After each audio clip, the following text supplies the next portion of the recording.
Selamat siang kawan-kawan setara, kembali lagi kita di diskusi dan dialog ngobrol setara. Hari ini kita akan ditemani oleh Mas Andreas Sarsono dan juga Mas Coki Bonarne Pospos, yang pada kesempatan kali ini karena yang hadir adalah aktivis HAM, jurnalis senior, pasti kita akan bicara tentang hukum. Dan hari ini Kang Andreas kita akan berbincang-bincang tentang polemik KUHP yang belum lama ini masih, bahkan mungkin sampai sekarang gitu ya, itu masih menjadi diskusi panjang karena ternyata sudah disahkan. Dari mulai RKUHP sudah rame, pikir-pikir tuh kayaknya nggak jadi disahkan gitu, ternyata tetap jalan gitu. Dan di sini Mas Coki Bonar dari Setara juga akan memberikan tanggapan-tanggapan terkait bagaimana KUHP sudah disahkan sekarang gitu ya, dan bagaimana pandangan imajinasi ke depan dengan KUHP yang ada. Sehat Kang Andreas? Mungkin kita akan langsung saja bertanya, bagaimana pandangan umum Kak Andreas terhadap KUHP yang sudah disahkan ini? Karena banyak orang mengatakan ini kayaknya kemunduran demokrasi gitu. Setelah kita selesai reformasi, kok KUHP-nya kayak begini gitu. Silakan Kak Andreas. KUHP yang baru ini melanggar standar hak asasi manusia internasional di bidang minoritas gender, minoritas seksualitas, minoritas agama dan kepercayaan, maupun kebebasan berekspresi dan kebebasan berserikat. Itu sudah diterangkan oleh United Nations expert dan sudah dijadikan siaran pers oleh kantor PBB di Jakarta. Lebih spesifik, Komnas Perempuan menyebutkan bagaimana KUHP ini akan melanggar hak-hak anak perempuan maupun perempuan di bidang kesehatan reproduksi, kebebasan beragama, kebebasan untuk mengatur tubuh mereka sendiri, dan lain-lain. Dewan Pers mengatakan ada 17 pasal dari KUHP ini yang akan melanggar kebebasan pers yang bisa dipakai untuk memenjarakan wartawan atau siapapun yang dianggap kritis terhadap penguasa. Human Rights Watch sendiri sama dengan yang lain, kami berpendapat bahwa ada banyak hak individu, privacy yang dilanggar oleh KUHP. Kami berpendapat dia akan mempengaruhi social fabric, ikatan sosial di Indonesia. Ia akan meningkatkan intoleransi. Sebaliknya, kami juga berpendapat KUHP ini tidak bisa diterapkan secara menyeluruh. Kalau diterapkan menyeluruh, berapa juta orang akan dipenjara. Tetapi justru itu masalahnya, karena KUHP ini akan membuat jalan tol buat extortion, buat pemerasan, dipakai oleh penguasa buat memenjarakan lawan-lawan politik mereka, menghukum wartawan atau netizen, serta jelas mendiskriminasi minoritas gender, seksualitas, dan agama. Bang Coki, ini saya mendengarnya aja kayak mungkin kalau digambarkan tuh mungkin dari satu kitab KUHP itu ya, itu jadi akhirnya ya kalau misalnya orang mengatakan ini kemunduran, itu kayak sesuatu ya benar gitu ya, menjadi sebuah kemunduran. Nah pertanyaannya Bang Coki sebagai orang yang cukup lama aktif gitu ya di dalam isu-isu kebebasan beragama gitu ya, kemudian dalam konteks masyarakat, apa yang menyebabkan dibentuknya KUHP ini tapi memberikan nuansa yang kemunduran seperti itu gitu? Itu apa penyebabnya? Pemerintah kita tuh sedang apa gitu? Kira-kira mungkin Bang Coki bisa kasih gambaran, karena logikanya gitu ya setelah reformasi dan lain sebagainya harusnya kan kita moving forward-nya itu ke tempat yang lebih baik gitu. Tapi ini kok jadi begini gitu? Memang periode-periode 2020 atau 2010 ke atas itu memang ada semacam reorientasi di kalangan atau di negara-negara berkembang ya, melihat demokrasi dan hak asasi manusia, ya.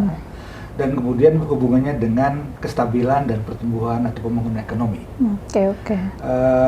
Teori-teori Barat kan selalu menunjukkan bahwa demokrasi dan hak asasi manusia itu menjadi landasan bagi atau bahkan paralel berkembangnya dengan pembangunan ekonomi. Gitu. Jadi itu teori-teori modernisasi lah, teori-teori pembangunan ekonomi gitu ya. Tetapi mereka melihat bahwa di negara-negara berkembang itu banyak sekali obstacle, kendala-kendala. Argumennya adalah bahwa perjalanan sejarah kita berbeda dengan Barat. Kultur kita berbeda dengan Barat.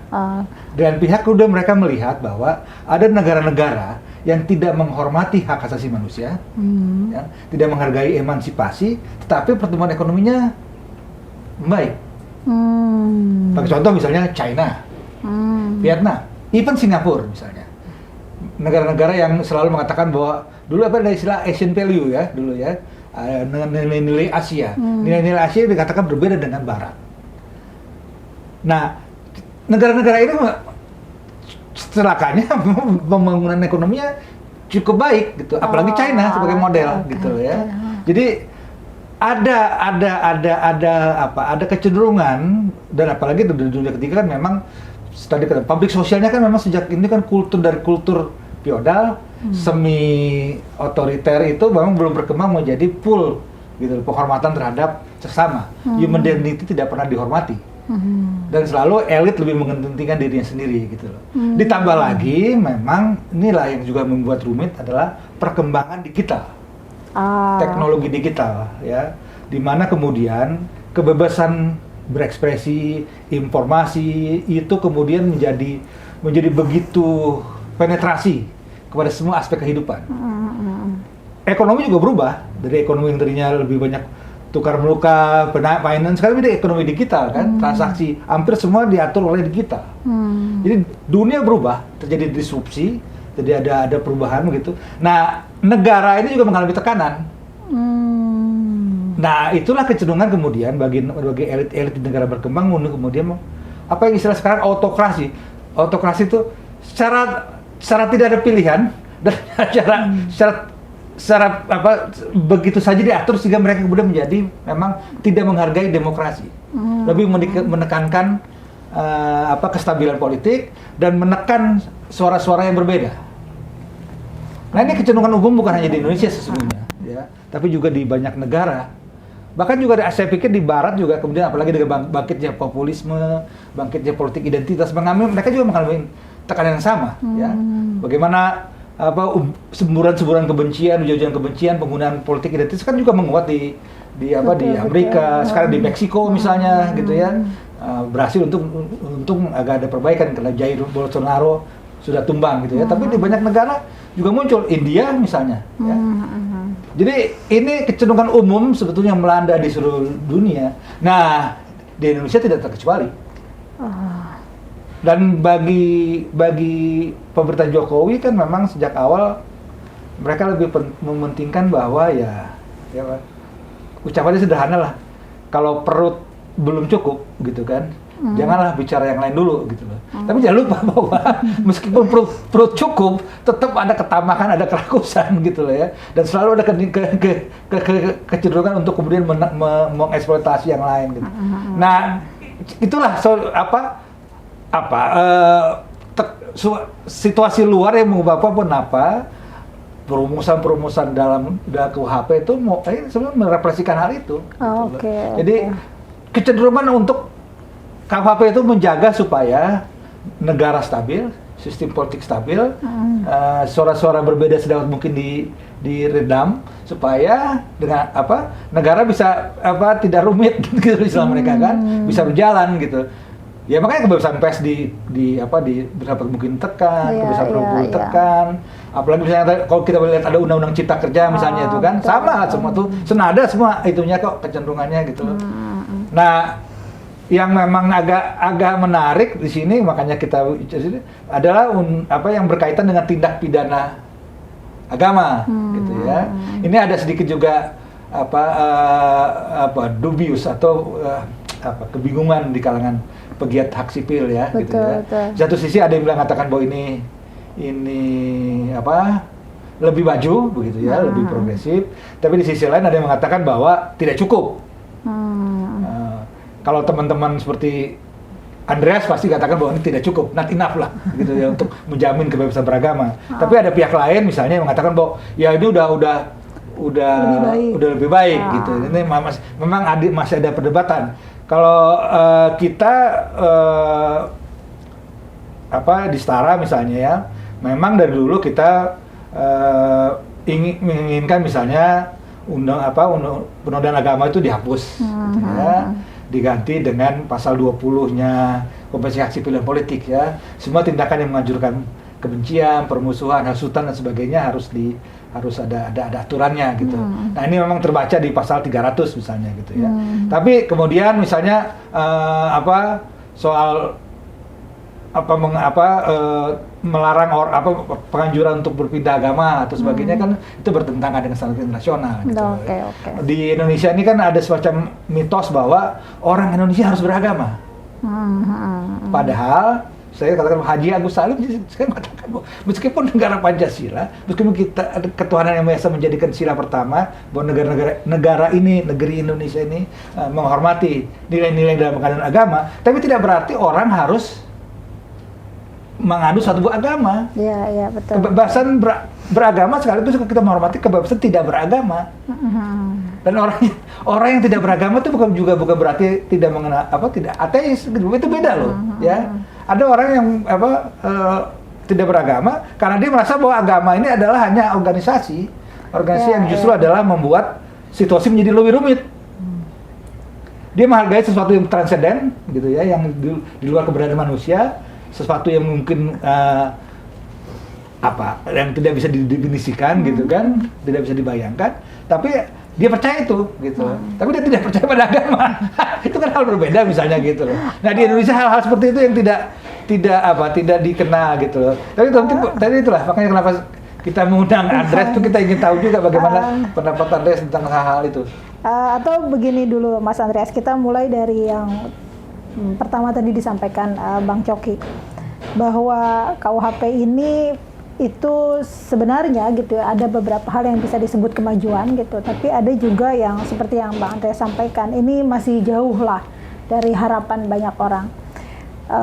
Pertanyaan paling singkatnya adalah, ini bukti nyata kita gagal berdemokrasi kah gitu ya, padahal kan kita sudah melampaui itu cukup lama. Kemudian dan untuk konteks agama gitu, karena juga part dari politik identitas, kita nggak bisa memungkiri itu gitu ya. Ini sebenarnya akan memberi ruangkah kepada agama atau sebenarnya malah memunculkan gambaran dari politik identitas itu? Monggo Andreas. Lihat dulu sejarahnya, sejarah diskriminasi di Indonesia. Setelah itu kita lihat beda antara KUHP lama dengan KUHP baru. Dari sejarah kebebasan beragama di Indonesia, ada beberapa titik yang penting. Titik pertama tentu tidak diterimanya Piagam Jakarta pada tanggal 18 Agustus tahun 45 oleh delegasi dari Indonesia Timur waktu itu. Ada delegasi dari Sulawesi, dari Bali, dari Ambon dan lain-lain. Tetapi sebagai kompromi itu disepakati Kementerian Agama. Dan Kementerian Agama itu sebuah institusi yang memfasilitasi diskriminasi agama, itu didirikan pada Januari tahun 46 oleh Perdana Menteri Sultan Syahrir. Jadi itu titik pertama di mana ada diskriminasi atas nama agama di Indonesia. Yang kedua, tahun 52 itu ada keputusan Menteri Agama Wahid Hasyim waktu itu yang membuat definisi agama, bahwa suatu agama harus punya Tuhanan yang Maha Esa, Tuhan yang tunggal, ada nabinya, ada kitab suci, ada rumah jaringan global. Itu mendiskriminasi agama-agama kecil atau agama-agama yang dewa atau dewinya banyak.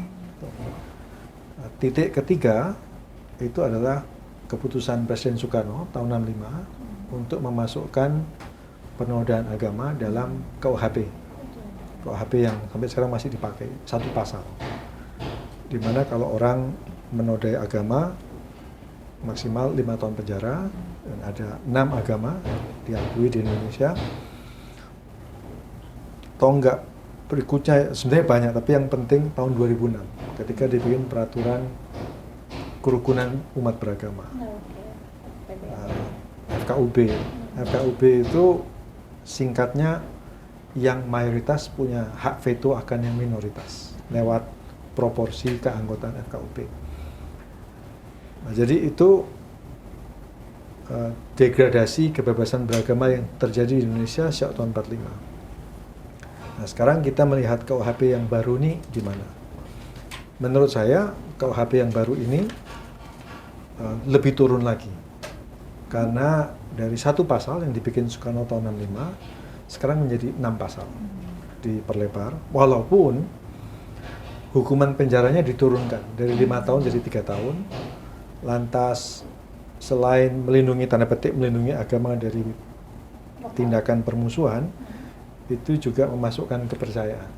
Jadi ini pertama kali di mana kepercayaan itu masuk dalam hukum beragama di Indonesia. Tetapi KUHP yang baru ini secara lebih tersurat mengatakan pindah agama itu sebagai sebuah kejahatan. Ya, atau membuat orang pindah agama, walaupun diterangkan dalam penjelasannya bukan pindah agama dari satu agama yang diakui ke agama lain yang diakui. Katakanlah pindah dari Islam ke Kristen atau dari Kristen ke Hindu, itu bukan pidana. Tapi pindah dari katakanlah Kristen sebagai agama yang diakui ke suatu agama yang tidak diakui, yang tidak didefinisikan, itu sebagai tindakan pidana. Nah, menurut saya ini juga setback. Ya. Jadi makin diatur, makin banyak pasalnya, sehingga ia akan makin mempersulit kehidupan beragama dan kepercayaan yang ada di Indonesia. Nah, tapi sekali lagi, seperti halnya tahun 65, pasal tahun 65, itu tidak bisa dijalankan secara menyeluruh di Indonesia. Ya, Setara Institut punya data, pasal penodaan agama itu dipakai paling 300 kasus lah, nggak lebih mungkin. Artinya dalam waktu 50 tahun lebih, itu hanya dipakai 300 kali. Tidak banyak, dibandingkan pasal mencuri misalnya, itu tiap hari dipakai. Ada, nggak tahu berapa ribu, puluh ribu, atau juta kasus mungkin orang yang kena pasal mencuri.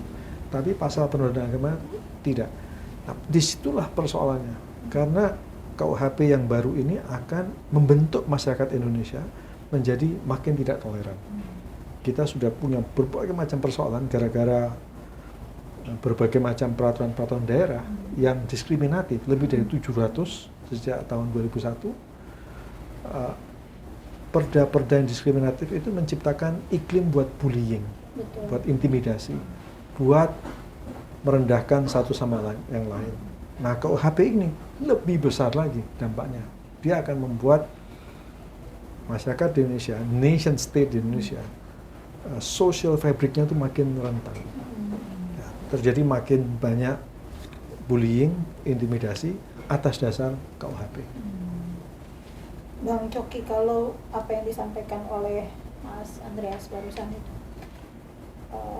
pada akhirnya KUHP ini jadi potret dari politik identitas itu sendiri, apakah begitu? Iya, karena begini ya, bagaimanapun juga hukum kan dirumuskan oleh kekuatan-kekuatan politik yang berkompetisi. Ya. Hukum tidak dirumuskan dalam dunia yang vakum, dunia kosong. Ya. Itu pertama. Kedua, di setiap negara kepentingan ekonomi, kepentingan politik jauh lebih eksesif daripada kepentingan mereka yang mengedepankan nilai-nilai, gitu loh, nilai-nilai kemanusiaan, nilai-nilai sosial. Itu ya this is the world, inilah dunia, begitu ya. Tapi bukan berarti kita menyerah, gitu lah. Kita tetap harus memberikan reaksi kritik terhadap hal itu. Inilah mengapa kesempatan ini untuk memberikan tinjauan kritis. Karena begini, karena masih ada pertanyaan lebih besar kan. Ini kan masih berlaku 3 tahun. Ya. Selama 3 tahun, bagaimana dengan undang-undang lainnya, gitulah ya. Undang-undang yang tadi telah dipaparkan oleh Andreas yang bersikap diskriminatif. Katanya sih undang-undang ini akan menjadi apa? Istilah Latin, aku lupa. Pokoknya undang-undang menjadi undang-undang yang favor, yang tertinggi, kemudian yang lainnya harus menjadi mengacu, reference. Tapi undang-undang yang lainnya katanya tidak otomatis dianulir gitu, dihapus gitu ya. Jadi bagaimana nanti pertanyaan dengan misalnya undang-undang ITE misalnya atau undang-undang nomor 1 tahun 79 kan itu jadi undang-undang, Andreas. Bukan hanya masuk ke dalam KUHP PNPS itu, tapi juga jadi undang-undang. Jadi kalau KUHP-nya hapus, tapi undang-undang ini masih ada nih gitu loh. Itu juga jadi pertanyaan juga. Dan kemudian juga jadi pertanyaan berikutnya adalah bagaimana tafsir dari penegak hukum terhadap artikel-artikel yang berkaitan dengan tindak pidana agama gitu loh.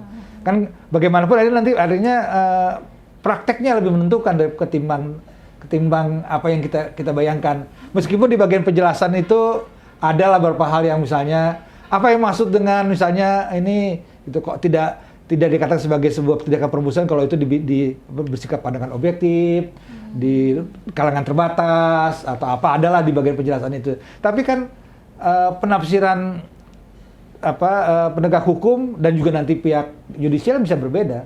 Dan jangan lupa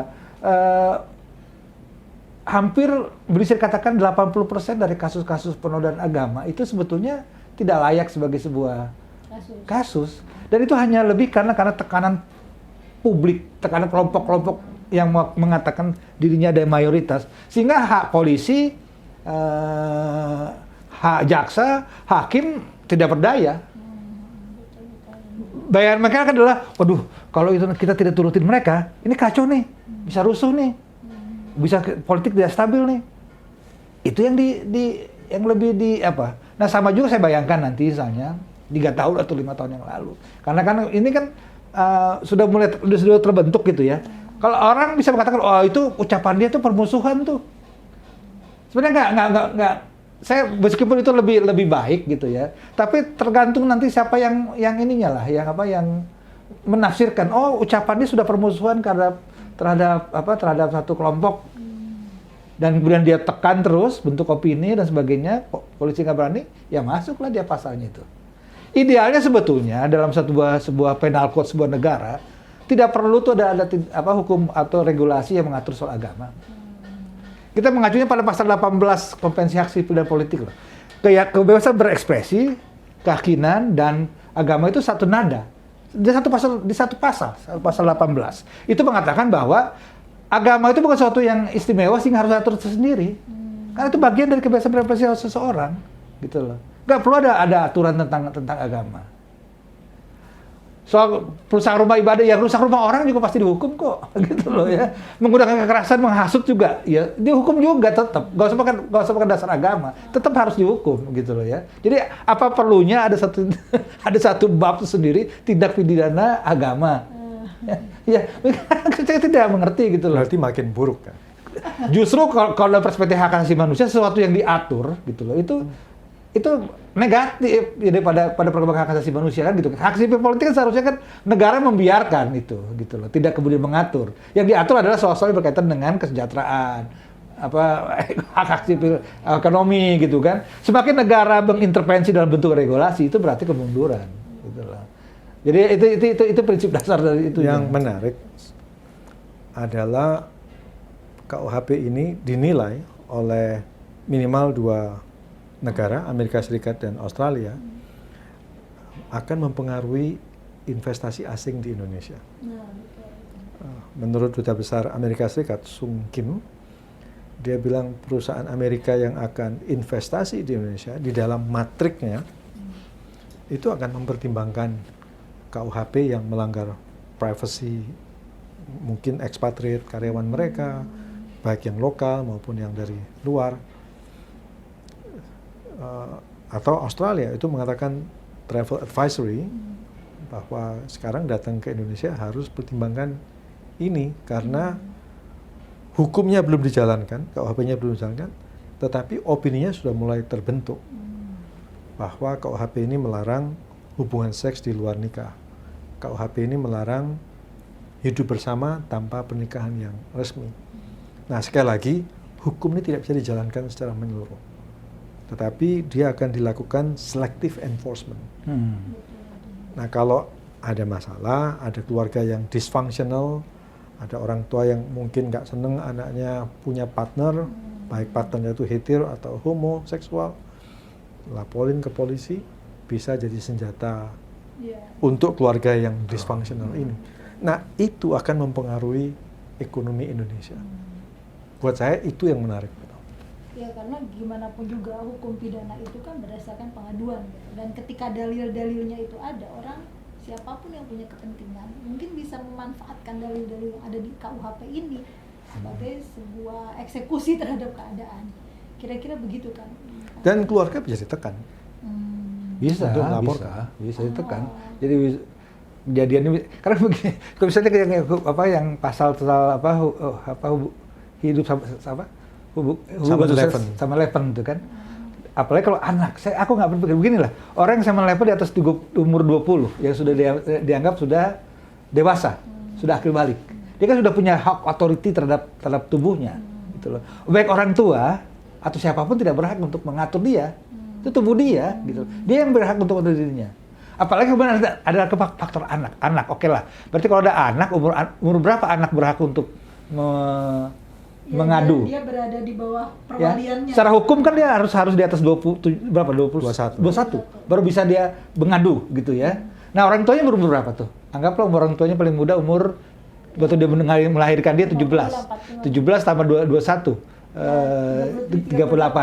Nah, orang tua yang udah 38 udah orang yang sudah dewasa bener-bener itu, dia sebenarnya dengan yang umur usia senada atau di bawah atau di atas, kok bisa dianggap sebagai pelaku tindakan kriminal? Atau kontrasepsi, mempromosikan kontrasepsi kepada anak di bawah 18 tahun itu bisa jadi pidana. Itu merugikan perempuan. Karena perempuan tidak punya studi-studi human rights watch di Timur Tengah mengatakan ini menciptakan pemerkosaan yang dijadikan tanda petik perzinahan, anak melahirkan, ya, child pregnancy, atau kalau perempuan dewasa hamil di luar rencana karena nggak ada kontrasepsi. Ini akan mempengaruhi populasi Indonesia, akan membuat tingkat pertumbuhan populasi makin meninggi, dan itu ada dampaknya pada ekonomi, menyediakan pekerjaan, dan seterusnya. Ada studi yang menarik tentang keluarga berencana membandingkan antara Filipina dengan Thailand pada tahun 70-an. Penduduknya sekian juta sama. Tetapi KB di Thailand berhasil, KB di Filipina tidak berhasil karena faktor Katolik, konservatisme agama. Nah, sekarang 40 tahun setelah kegagalan KB di Filipina, berapa juta orang Filipina yang jadi tenaga migran di luar negeri karena negara Filipina tidak berhasil menyediakan pekerjaan buat warga negaranya sendiri. Ini akan terjadi di Indonesia gara-gara KUHP yang baru. Oke, Mas Andreas.